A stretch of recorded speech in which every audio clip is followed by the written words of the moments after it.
Salam sejahtera bagi kita semua, Bapak Ibu yang saya kasih dalam nama Tuhan Yesus Kristus. Pada saat hari ini kita kembali akan merenungkan kebenaran firman Tuhan yang akan kita renungkan di dalam Mazmur pasal 139 ayat 23 sampai ayatnya yang ke-24. Saya akan bacakan untuk kita semua.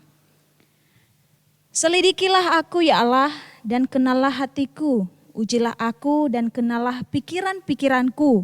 Lihatlah apakah jalanku serong dan tuntunlah aku di jalan yang kekal. Nah, Mazmur ini adalah sebuah pujian dari seorang Daud, seorang raja yang terkenal dengan keberaniannya, terkenal dengan sangat luar biasa. Nah, di dalam ayat ini dengan segala keperkasaannya, dengan segala kuasanya, dia dengan rendah hati berkata, selidikilah aku. Hello, seorang Daud, seorang yang berkuasa mengatakan selidikilah aku. Yang pada dasarnya manusia gak mau diselidiki, tetapi dengan beraninya, dengan istilahnya menantang Tuhan yaitu, selidikilah aku Tuhan. Nah, di dalam ayat ini kita akan merenungkan 3 hal yang perlu kita ambil dari ayat ini, yaitu pertama, Daud merasakan adanya kejanggalan di dalam dirinya.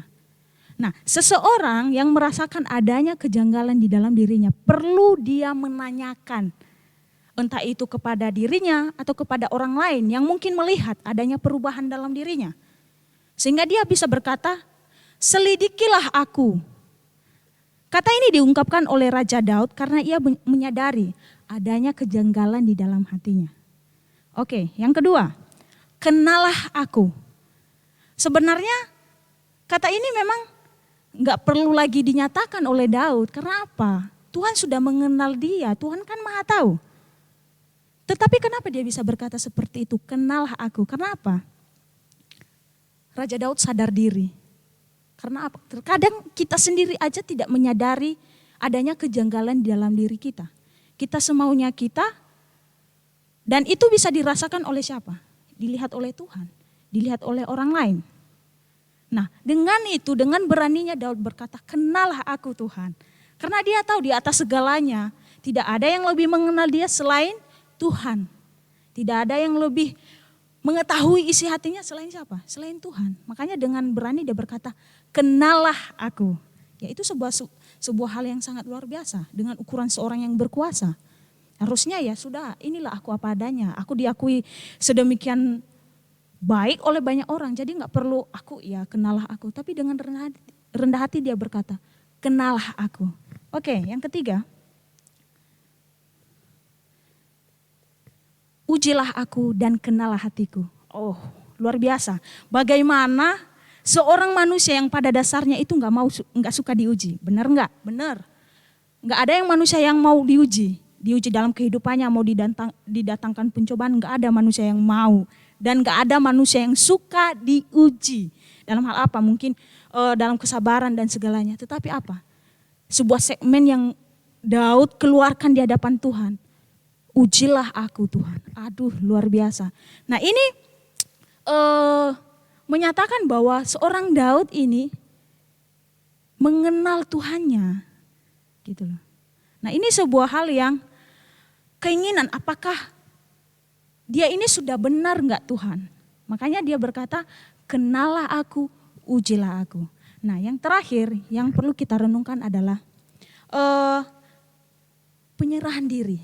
Kita bisa baca ayat 24. Lihatlah apakah jalanku serong dan tuntunlah aku di jalan yang kekal. Dia meminta Tuhan, lihatlah apakah jalanku ini sudah benar apa enggak. Dan jika memang salah, tuntunlah aku dalam jalan kebenaran yang kekal. Ini sebuah hal yang sungguh luar biasa di mana penyerahan diri seorang Raja Daud yang berkuasa sungguh luar biasa. Nah, implementasinya dalam kehidupan kita sehari-hari atau dalam kehidupan kita ke depan, pandangan kita ke depan, mari kita hidup dalam penyerahan diri sepenuhnya kepada Tuhan. Marilah kita hidup di dalam menanyakan Tuhan, tanya Tuhan, Tuhan sudah benar enggak jalanku? Dan ketika Tuhan menyadarkan kita melalui apapun bahwa jalan kita salah, berarti kita siap dituntun oleh Tuhan. Apapun itu, senang, suka, baik, jahatnya jalan yang Tuhan berikan untuk kita lalui, untuk menuntun kita di dalam jalan kekekalannya, kita harus terima. Karena kita percaya ketika kita menyerahkan kehidupan kita kepada Tuhan, ketika kita bertanya kepada Tuhan, Dia pasti akan menyediakan kekuatan bagi kita. Terima kasih, kiranya renungan pada saat hari ini memberkati kita semua. Tuhan Yesus memberkati.